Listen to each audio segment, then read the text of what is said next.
Continue है chapter number 10 organs of government. तो हमने सरकार के ऑर्गन्स के बारे में पिछले 4 से 5 वीडियोस आई थिंक हमारे हो चुके हैं इससे रिलेटेड, और चैप्टर इज़ वेरी लेंदी, सो अभी भी मेरे ख्याल से 5 to 6 पेजेस आर रिमेनिंग, तो 5-6 वीडियोस तो और जाएंगे भी। तो गवर्नमेंट काफ़ी चीज़ें हम पढ़ चुके हैं। हमने देखा था कि लोकसभा राज्यसभा कैसे काम करती है, और आज का जो हमारा टॉपिक है शुरू करने का वो रहेगा एग्जीक्यूटिव।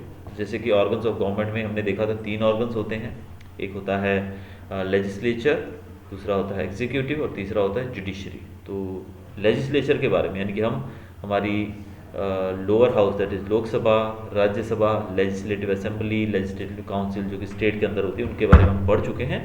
तो आज हम शुरू करेंगे एग्जीक्यूटिव से। अब एग्जीक्यूटिव जो कि सेकेंड ऑर्गन है गवर्नमेंट का, ये क्या होता है? So the most efficient, effective and central organ of the government is the executive. Union executive means the central government, political executive comprising administration of the prime minister and cabinet of ministers, president, vice president and bureaucrats. Political and administrative executive officers and employees are in direct contact with the people. The people are influenced by their work. The executive implements the laws framed by the legislature. The administrative executive carries out the work of implementing the policies, programs and planning done by the government, keeping in view the aspiration and expectation of the people. तो हमने देखा था कि एक organ जो रहता है जिसको हम लेजिस्लेचर बोलते हैं, उसका काम है कानून तैयार करना, लॉ बनाना, कानून बनाना। तो हमने देखा था कानून बनाने का प्रोसेस भी आपको मैं समझा चुका हूँ, how bill becomes an act. एक बिल जो है वो एक्ट कैसे बनता है, कब बनता है। हमने देखा था लोकसभा के अंदर बिल प्रेजेंट किया जाता है with the permission of the speaker, फिर उसके ऊपर बातचीत की जाती है, विचार विमर्श किया जाता है, फिर उसको बोलते हैं फर्स्ट रीडिंग, फिर सेकंड रीडिंग होती है, फिर थर्ड रीडिंग होती है, एटसेट्रा। हमने पढ़ा था कैसे फिर वो बिल वहाँ से पास होके राज्यसभा में जाता है, फिर राज्यसभा में पास होकर वापस लोकसभा में आता है, और इसी दौरान अगर उसमें कुछ बदलाव किए जाने हो तो आगे से रिकमेंडेशन आती है कि इसमें ये बदलाव किए जाने चाहिए, और अंत में वो बिल जो है वो जाता है हमारे राष्ट्रपति प्रेसिडेंट के पास, और प्रेसिडेंट की मोहर लगने के बाद वो जो बिल है वो एक कानून में बदल जाता है। तो ये था पहला काम हमने देखा था लेजिस्लेचर का। अब कोई भी नेता अकेले बैठकर कानून नहीं बना सकता है, तो कानून बनाने के लिए सब नेता, जो पार्लियामेंट है हमारी पूरी, उसकी ज़रूरत पड़ती है, यानी कि सबकी सहमति ज़रूरी है। तो उसको कंबाइंडली हम बोलते हैं लेजिस्लेचर। लेकिन जब हम बात करें उन नेताओं की इंडिविजुअली, या उसमें वो नेता भी आ जाते हैं या फिर कुछ एडमिनिस्ट्रेटिव वर्कर्स भी हो जाते हैं, जैसे कि एडमिनिस्ट्रेटिव ऑफिस का मतलब जैसे कि आईएएस अफसर होते हैं, जो आईपीएस अफसर होते हैं, जो जैसे कि आप जानते हैं कि सरकार जो है, अब जो हमारे कृषि मंत्री हैं या हमारे एजुकेशन मिनिस्टर हैं, एजुकेशन मिनिस्टर जो है वो गुजरात के भी होंगे क्योंकि राज्य सरकार भी है हमारी, तो गुजरात के भी एजुकेशन मिनिस्टर हैं, और हमारे कंट्री के भी एजुकेशन मिनिस्टर हैं जो कि सेंट्रल गवर्नमेंट, यानी कि भारत जो है यहाँ पे जैसे आपने कुछ वर्ड्स यूज़ किए बाई कार्मल और यूनिकार्मल एटसेट्रा, तो भारत में बाई कार्मल सरकार है, यानी कि एक स्टेट के अंदर होती है जो स्टेट को चलाती है, और एक सेंट्रल गवर्नमेंट जो पूरे देश पे नज़र रखती है, पूरे देश को चलाने का काम करती है। तो जब 2 सरकारें हैं तो एक सरकार जो है एजुकेशन मिनिस्टर जो है वो पूरे देश का एजुकेशन को देखता है, और दूसरा है स्टेट का एजुकेशन मिनिस्टर जो स्टेट की एजुकेशन से रिलेटेड डिसीजंस लेता है। तो वैसे ही जैसे कि स्टेट एजुकेशन मिनिस्टर है, अब आप जानते हो कि गुजरात के जो एजुकेशन मिनिस्टर हैं, क्या वो खुद हमारे कांटेक्ट में हैं डायरेक्ट? नहीं है, लेकिन उनके नीचे जो अफसर रहते हैं वो हमारे कांटेक्ट में जरूर होते हैं। जैसे कि आप जानते हैं कि जो हमारी डिस्ट्रिक्ट के अंदर, आपने एक वर्ड सुना होगा बहुत बार, DEO, डिस्ट्रिक्ट एजुकेशन ऑफिसर। तो डिस्ट्रिक्ट एजुकेशन ऑफिसर जो है वो हर एक डिस्ट्रिक्ट में होता है, उसके नीचे भी कुछ अफसर होते हैं उससे अंडर में। तो DO जो है उस तक ऑर्डर पहुंचाया जाता है ऊपर से, यानी कि जो भी कानून बना है वो कानून कहाँ जाएगा, पहले मंत्री जी जो भी एजुकेशन मिनिस्टर उनके पास पहुंचा, वो अपने नीचे वाले ऑफिसर को देंगे ऑर्डर कि भी इसको अप्लाई करो, वो उससे नीचे वाले को अप्लाई करने का ऑर्डर देंगे, ऑर्डर पहुंचेगा हमारे DO तक। अब DO जो है वो खुद आएगा सब स्कूलों में? नहीं, वो अपने नीचे के जो उसके अफसर हैं, जो उसके नीचे काम करने वाले एम्प्लॉयज़ हैं, उनको काम देगा, फिर वाया व्हाट्सएप या जैसे भी आपको पता है, जैसे भी स्कूल खुलने की बात करें तो ये सब डिसीजन गवर्नमेंट के द्वारा लिए जाते हैं, हमारे द्वारा। तो किस प्रकार से वो मैसेज जो है सब जगह पहुंच जाए, यानी कि वो जो कानून बनाया गया है, वो लॉ जो बनाई गई है, वो सब जगह पहुंच जाए, ये देखा जाता है एग्जीक्यूटिव्स के द्वारा। कि भाई कानून तो बन गया, अब बनने के बाद सब जगह लागू पड़ेगा तब बात है ना। अब हमने स्कूल तो खोल दिए, लेकिन सबको, अब आधे बच्चे बोले सर हमको तो पता ही नहीं स्कूल खुला, फिर ये अप्लाई हुआ डिसीजन सबके ऊपर? नहीं हुआ। तो सब तक वो जानकारी, वो डिसीजन या जो लॉ बनाया गया, कानून बनाया गया है, वो सब तक पहुँचे, इसका काम जो होता है, इसकी जो जिम्मेदारी होती है वो होती है एग्जीक्यूटिव्स के ऊपर। अब एग्जीक्यूटिव्स जो हैं वो ये भी देखते हैं कि जो भी काम हो रहे हैं, जो भी किए जा रहे हैं, वो लोगों के हिसाब से, because this is our democracy. ये कोई डिक्टेटरशिप या राजशाही नहीं है कि भाई राजा को जो भी अच्छा लगेगा वो करेगा, भले वो पब्लिक को अच्छा लगे या ना लगे।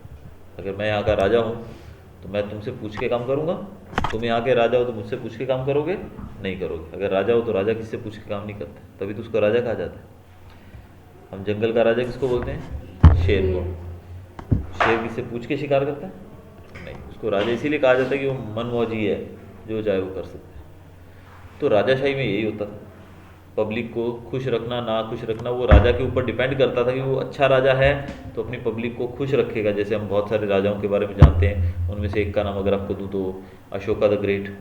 अशोक राजा जो थे वो अपनी प्रजा से काफ़ी ज़्यादा मिलकर रहते थे। फिर बहुत सारे दूसरे राजा भी हैं ऐसे, ठीक है।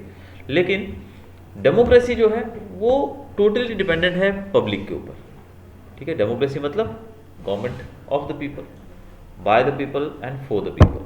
तो सरकार हमारी है, इसलिए हमारा खुश रहना बहुत ज़रूरी है। अगर हम लोग खुश नहीं रहेंगे तो भाई अगले साल हम वोट नहीं देंगे, ठीक है ना।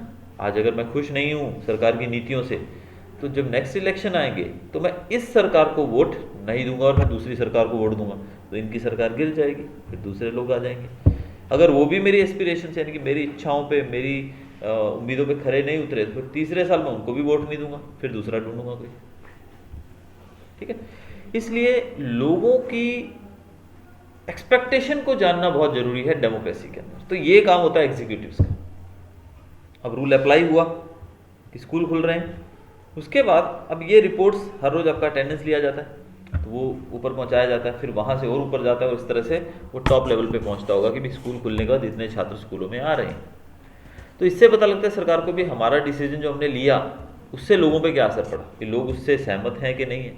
अब यहाँ पर बच्चे ही 2 आ रहे हैं पूरे स्कूल के अंदर, तो सरकार बोलेगी भाई हमने तो डिसीजन खोलने का ले दिया लेकिन बच्चे ही 2 आ रहे हैं, मतलब हमारा डिसीजन कहीं ना कहीं गलत है, क्योंकि बच्चे आ ही नहीं रहे। तो इस तरीके से जो एग्जीक्यूटिव्स हैं उनके थ्रू ऊपर तक बात ऐसे रोटेट होती है, मतलब हमारे और जो देश के हमारे नेता हैं, हम कह सकते हैं डिफरेंट मिनिस्ट्रीज वाले, उनके बीच में एक कड़ी की तरह वो काम करते हैं। तो कानून को लागू करने का जो काम है वो होता है एग्जीक्यूटिव्स का। लेजिस्लेचर कानून बनाता है, एग्जीक्यूटिव्स कानून को अप्लाई करते हैं। The political executive changes every 5 years और if the power is given up, whereas the administrative executive is formed by permanently appointment bureaucrats and hence it is permanent. However, the retirement age of the administrative bureaucrats is different in different states. Before their retirement, if they misbehave or shows lack of efficiency to work, they can be removed from their post after following prescribed inquiry procedure. The political executives are the members belonging to any political party. Their main qualification is to get elected based on their individual honesty to the party, public choice and public opinion, whereas administrative executives require educational qualifications, quality, experience, as well as passing competitive examination to be appointed permanently.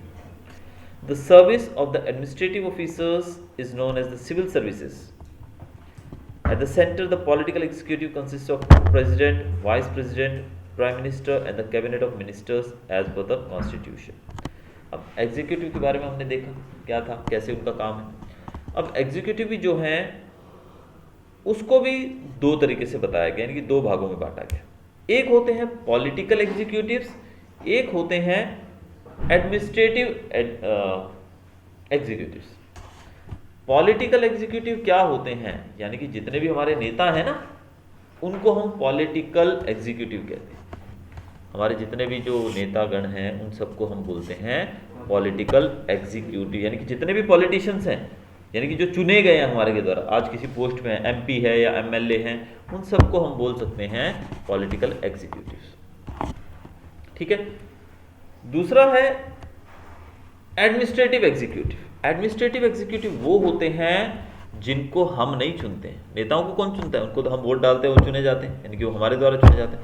लेकिन जो administrative executive है वो हमारे द्वारा नहीं चुने जाते, वो एग्ज़ाम देकर बनते हैं। आपने सुना होगा आपके सर्कल में कोई बच्चा, कोई बड़ा भाई, बड़ी बहन, छोटी बहन एटसेट्रा, कोई ना कोई चाचा, मामा, ताऊ, कुछ तो होगा, कोई बंदा जो आईएएस की तैयारी कर रहा होगा, कोई जीपीएससी की तैयारी कर रहा होगा। सुना होगा ये वर्ड तुम लोगों ने? आईपीएस बनना चाहता है कोई बच्चा आईएएस बनना चाहता है। तो ये जो सर्विसेज कहलाती हैं, इनको कहा जाता है सिविल सर्विस। क्या कहते हैं इनको? Civil service.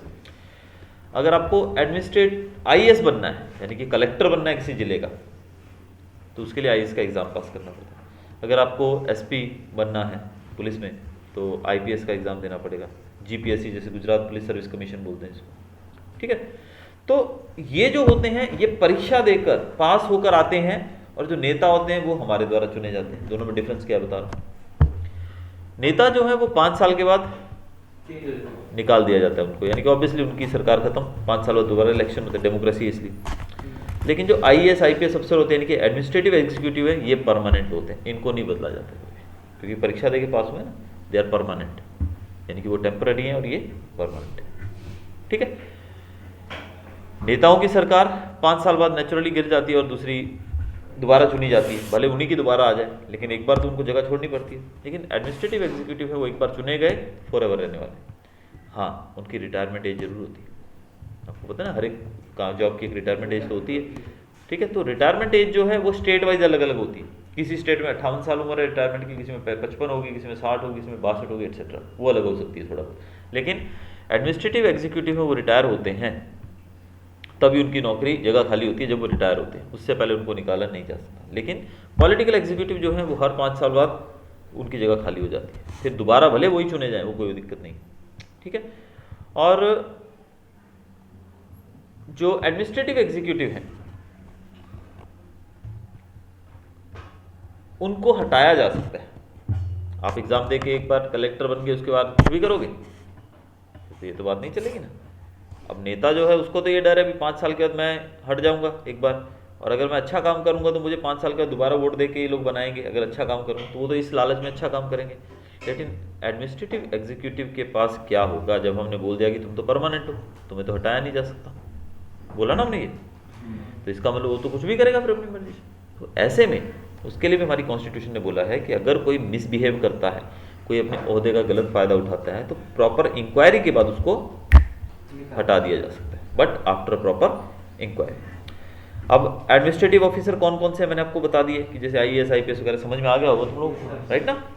अब पॉलिटिकल एग्जीक्यूटिव की बात की जाए, अब तुम लोग सोच रहे होगे, मेरे ख्याल से समझ तो आया होगा, बट फिर भी थोड़ा सा मैं और प्रकाश डालूं इस बात पे। पॉलिटिकल एग्जीक्यूटिव हमारे नेता। अब नेता वो जो चुने गए हैं, नेता तो बहुत सारे हैं। इलेक्शन में 2 तरह के लोग होते हैं, एक जो जीतते हैं, एक हारते हैं। है तो हारे हुए भी नेता ही, हम उसको भी नेता ही बोले ना, हारे हुए, लेकिन उनको हम यहाँ पर पॉलिटिकल एग्जीक्यूटिव में शामिल नहीं करें। पॉलिटिकल एग्जीक्यूटिव में जो जीते हुए नेता, इनकी जो भी एमपी हैं, यानी कि मेंबर ऑफ पार्लियामेंट हैं, या फिर MLA, member of legislative assembly हैं, उनको हम इसमें कैलकुलेट करते हैं। और उसमें भी president, vice president, prime minister और उसका पूरा मंत्रालय, प्राइम मिनिस्टर के सारे मंत्री। प्राइम मिनिस्टर के मंत्री कौन से होते हैं? अब प्राइम मिनिस्टर पूरे देश के हर एक चीज़ में तो नहीं देख सकता है, तो इसलिए अलग अलग मंत्री बनाए जाते हैं। एक एजुकेशन मिनिस्टर बना दिया जो एजुकेशन को देखता है, एक रोड एंड ट्रांसपोर्ट मिनिस्टर बना दिया जो रोड और ट्रांसपोर्टेशन पर नज़र रखता है, एक फाइनेंस मिनिस्टर बना दिया जो फाइनेंस देखता है। जैसे कल आपने देखा होगा हमारी वित्त मंत्री निर्मला सीतारमन ने कल बजट प्रेजेंट किया था पार्लियामेंट के अंदर, किया था ना निर्मला सीतारमन, तो हमारी वित्त मंत्री हैं फाइनेंस मिनिस्टर। फिर देश की रक्षा करने के लिए जो डिफेंस मिनिस्टर बनाया जाता है वो किसी और को दे दिया हमने, ठीक है। ये हेल्थ मिनिस्टर बना दिया, ठीक है। इसको हमने फॉरेस्ट मिनिस्टर बना दिया, इसको इंपोर्ट एक्सपोर्ट डिपार्टमेंट दे दिया, इसको कोल मिनिस्टर बना दिया, उसको रेलवे मिनिस्टर बना दिया।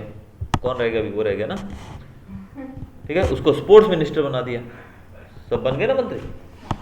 ठीक है, अब तुम अपने अपने फील्ड में ध्यान दोगे भाई। हाँ, मैं प्राइम मिनिस्टर बन जाता हूँ, चलेगा ना?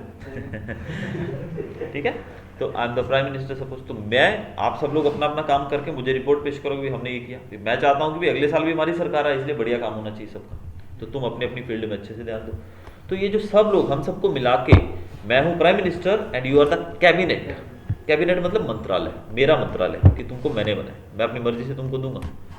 ठीक है, तो ये सब जो लोग हैं, हम लोग जो हैं, हमें कहा जाता है पॉलिटिकल एग्जीक्यूटिव्स। अंडरस्टूड? ये टॉपिक होपफुली सब क्लियर हो गया होगा।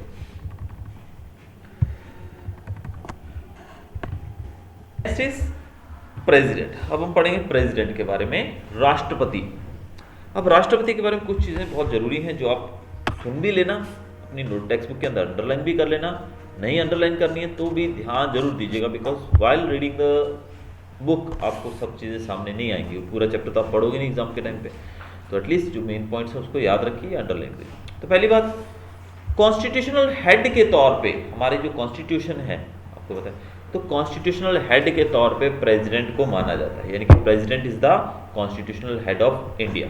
दूसरा, all the executive powers of the federal government is given to the president by the constitution. जितनी भी पावर्स है ना, एग्जीक्यूटिव पावर्स, एग्जीक्यूटिव पावर्स मतलब एग्जीक्यूटिव कौन होते हैं, हमने पिछले टॉपिक में डिस्कस किया। तो जितनी भी एग्जीक्यूटिव पावर्स हैं वो सारी प्रेसिडेंट को दी जाती हैं हमारी कॉन्स्टिट्यूशन के द्वारा। All the administration of the central government is carried out in the name of the president. He is the head of the nation and the first citizen of Republic of India. जितना भी कार्य किया जाता है ना भारत के अंदर, वो सब राष्ट्रपति के नाम से किया जाता है। और राष्ट्रपति के बारे में एक खास बात कि भारत के सिटीजन, आप भी सिटीजन हो इंडिया के, मैं भी सिटीजन हूँ इंडिया का, हम सब लोग जो भी भारत में रहने वाले हैं, हम सब इंडिया के सिटीजन हैं, है कि नहीं? लेकिन भारत का जो सबसे पहला सिटीजन होता है वो राष्ट्रपति होता है। तो अगर आपसे पूछा जाए कि आज भारत का फर्स्ट सिटीजन कौन है, तो आप अपने प्रेसिडेंट का नाम ले सकते हैं। He is considered as the first citizen of the country. Understood? अब एक चीज इसमें ये भी है जो आगे हम लोग पढ़ेंगे फंक्शंस एंड पावर्स के अंदर। अब आप बोल रहे हो सर ने बताया कि, मैंने बताया आप लोगों को कि भाई सारा जो काम है वो राष्ट्रपति के नाम पे किया जाता है, लेकिन आप न्यूज़ के अंदर कभी सुनते हो कि राष्ट्रपति ने ये किया वो किया? कभी सुना? किसका नाम आता है सबसे ज़्यादा? प्राइम मिनिस्टर का आता है। मोदी साहब छाए रहते हैं पूरे टीवी पे। इट इज़ बिकॉज कि फॉर नेम सेक, नाम के लिए पावर प्रेसिडेंट के पास है, लेकिन रियल पावर प्राइम मिनिस्टर के पास होती है। वैसे मैंने बताया था बिल पास होता है जब, how a bill becomes an act, उसमें हमने पढ़ा था कि बिल जो है वो सब कुछ क्लियर होने के बाद कहाँ जाता है? प्रेसिडेंट के पास, और प्रेसिडेंट साइन कर देता है तो बिल कानून बन जाता है। तो प्रेसिडेंट का काम सिर्फ साइन करने का रहता है। हाँ, वो क्रॉस चेक जरूर कर सकता है, अगर उसको डाउट हो कि इसमें कोई चीज़ गलत लिखी हुई है तो उसको रिकंसिडरेशन के लिए वापस भेज सकता है। वो भी कुछ टॉपिक्स हमने देखे थे। तो प्रेसिडेंट के बारे में हम देखेंगे कि क्वालिफिकेशन क्या है, कि हम देखते हैं कि आप प्रेसिडेंट बन सकते हो कि क्वालिफिकेशन देखें ना। A presidential candidate should be a citizen of India and should be 35 years of age or above. He should not be a salaried employee of the government or hold any office of profit. सबसे पहली बात, कोई भी आपको अगर नेता बनना है तो भारत का सिटीजन होना जरूरी है। दूसरा, उम्र 35 या उससे ज़्यादा, तो I'm 35 नाउ, तो मैं प्रेसिडेंट बन सकता हूँ। तो प्रेसिडेंट बनने के लिए उम्र कम से कम 35 चाहिए, उससे ज़्यादा कितनी भी चलेगा। ठीक है? He should not be a salaried employee, सरकारी एम्प्लॉय नहीं होना चाहिए। तो आई एम नॉट अ सरकारी employee, I am a private teacher. ठीक है, मैं देख रहा हूँ कि बन सकता है। He should not be A member of any of the houses of the parliament और स्टेट लेजिस्लेटिव असेंबली। आपने देखा था कि लोकसभा और राज्यसभा हमारे सेंट्रल लेवल पे होती है। स्टेट की बात करें तो लेजिस्लेटिव असेंबली और लेजिस्लेटिव काउंसिल, यानी कि हमारी जो पार्लियामेंट जो है स्टेट लेवल पे जो होती है, वो इनमें से किसी का भी मेंबर नहीं होना चाहिए। यानी कि ना ही वो कोई मेंबर ऑफ पार्लियामेंट हो, भले वो लोकसभा का या राज्यसभा का, वो एमपी भी नहीं होना चाहिए, ना ही वो एमएलए होना चाहिए, यानी कि मेंबर ऑफ लेजिस्लेटिव असेंबली। इन दोनों में वो नहीं होना चाहिए। फिर प्रेजेंट, तो मैं दोनों में नहीं हूं।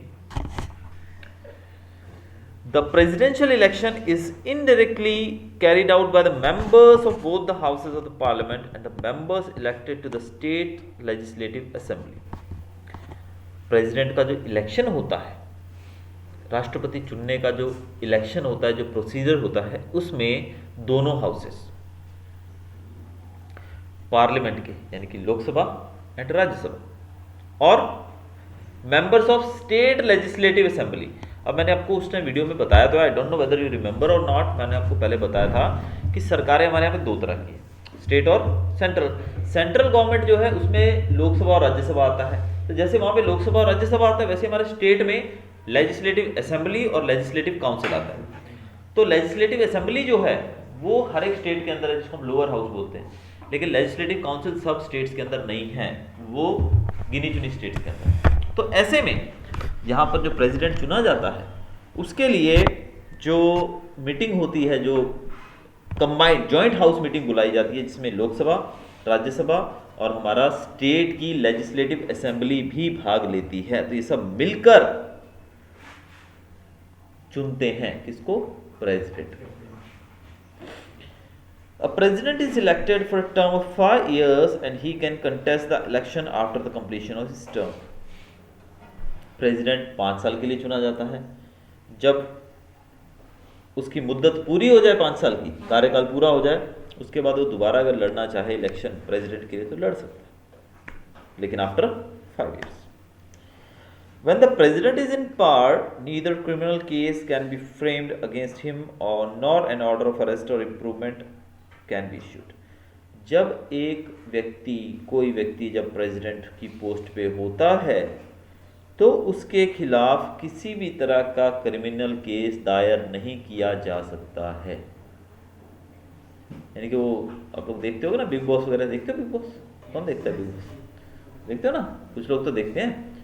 उसमें इम्यूनिटी मिलती है। इम्यूनिटी क्या होती है? कि ये बंदा सेफ है। तो एक तरह से प्रेसिडेंट को इम्यूनिटी मिल जाती है प्रेसिडेंट बनने के बाद कि उसके ऊपर कोई भी केस नहीं होगा। समझ रहे हो बात? गुनाह करे उसके बाद भी नहीं होगा, उसके लिए प्रोसेस होता है, बताता हूँ। केस दायर नहीं होगा, but if he is misbehaving और अपने कार्य को ठीक से नहीं कर रहा है, देन जैसे हमने पीछे देखा था कि सुप्रीम कोर्ट के जज को कैसे हटाया जाता है, वैसे ही इनको हटाने के लिए भी प्रोसेस ऑफ इम्पीचमेंट चलाया जाता है, जिसमें पूरे हाउस के लोग जो है वोटिंग करते हैं और उसको हटा दिया जाता है।